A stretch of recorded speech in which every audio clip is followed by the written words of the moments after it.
Trisla, paku kematian dari kerajaan besi.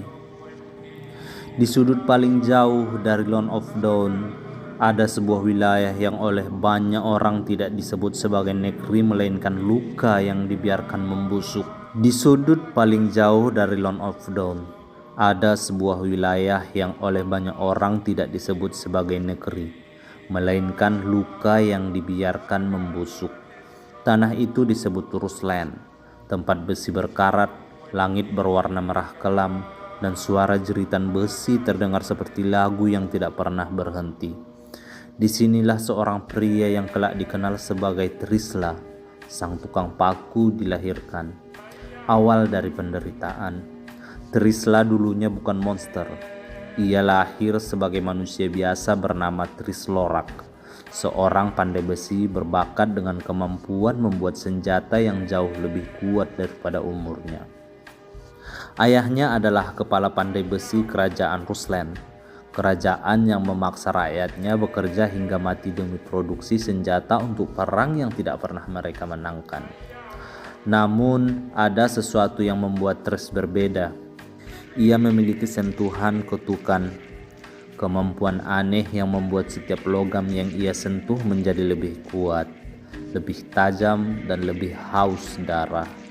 Kemampuan ini membuatnya dipuji, tapi sekaligus ditakuti. Banyak yang menganggapnya sebagai anak iblis besi. Pengkhianatan kerajaan. Ketika Tris berusia 16 tahun, Rusland sedang berada di ambang kehancuran. Raja yang dikenal sebagai Iron Throne percaya bahwa satu-satunya cara untuk menang adalah menciptakan senjata hidup, monster setengah manusia yang tidak mengenal rasa sakit. Raja mengirim pasukan untuk menangkap semua pandai besi berbakat, termasuk Tris, bukan untuk membantu, tapi untuk dijadikan bahan eksperimen. Ayah Tris menolak, ia melawan, dan dalam 1 detik pasukan kerajaan menusuknya dengan tombak. Tris menyaksikan ayahnya mati dengan mata terbuka, menatapnya seakan berkata, "Larilah." Namun Tris tidak bisa. Ia tertangkap, dirantai, dan dibawa ke laboratorium kerajaan. Proyek Hammerborn. Di laboratorium bawah tanah yang gelap, tubuh Tris dipaksa menjalani operasi, deformasi, dan penyiksaan yang tidak manusiawi. Para ilmuwan kerajaan meleburkan besi cair ke dalam tulangnya. Setiap hari ia dipalu, dibengkokkan, dan ditempa seperti sepotong logam hidup. Suara jeritannya tenggelam oleh suara palu baja. Beberapa eksperimen mati dalam hitungan jam, yang lain hilang akal dalam hitungan menit.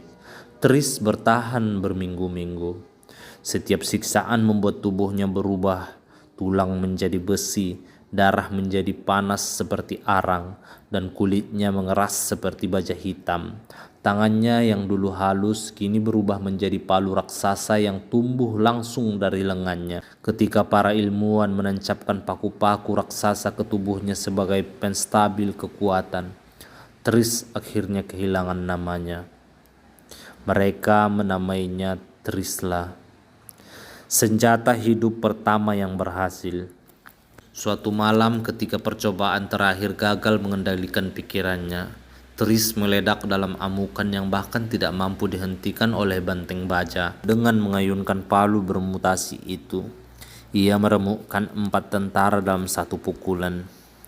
Dinding laboratorium runtuh seperti kertas. Para ilmuwan berlari, tetapi suara palunya menyusul mereka, memecahkan tubuh seperti tulang rapuh. Trisla tidak berbicara, ia hanya menggeram, suara yang mengguncang tanah. Ketika ia keluar dari laboratorium, tubuhnya berasap, kulit besinya memanas seperti bara. Dan di tengah kehancuran itu, ia menemukan mayat ayahnya yang dibuang seperti sampah. Trisla berlutut. Untuk pertama kalinya ia menangis. Air mata besinya jatuh dan meleleh di tanah. Pembantaian Rusland. Keesokan harinya langit Rusland berubah gelap. Trisla berjalan menuju istana. Tentara, penjaga, kesatria, semua yang menghalanginya dihancurkan seperti debu. Dalam satu malam, ia meratakan setengah kerajaan. Raja Iron-Thren mencoba melarikan diri. Tetapi Trisla menariknya kembali dengan rantai besi yang dipaku ke tanah. Tidak ada yang tahu bagaimana raja mati. Tetapi ketika fajar tiba, tubuhnya ditemukan terhampit oleh para raksasa, begitu dalam hingga mustahil dikenali. Ruslan jatuh dan Trisla berjalan menjauh tanpa tujuan, karena ia tahu meski ia membalas dendam, hidupnya tidak pernah bisa kembali seperti dulu. Setelah kehancuran Ruslan, Trisla mengembara. Ia menjadi legenda kelam, ditakuti oleh para bajak laut, pemburu bayaran, bahkan para iblis. Banyak yang mencoba memburunya untuk uang atau kemuliaan, namun tidak ada yang pulang. Hanya satu rumor yang selalu sama. Jika kau mendengar suara pukulan palu dari kejauhan, berdoalah, karena itu berarti Trisla sedang memaku kuburanmu. Namun jauh di dalam hatinya, Trisla bukan monster. Ia hanyalah kosong. Di balik suara geraman dan tubuh baja, ia masih memanggil ayahnya dalam mimpi, masih merasakan rasa bersalah, masih bertanya-tanya, jika aku bukan manusia lagi, apa aku boleh berharap untuk hidup?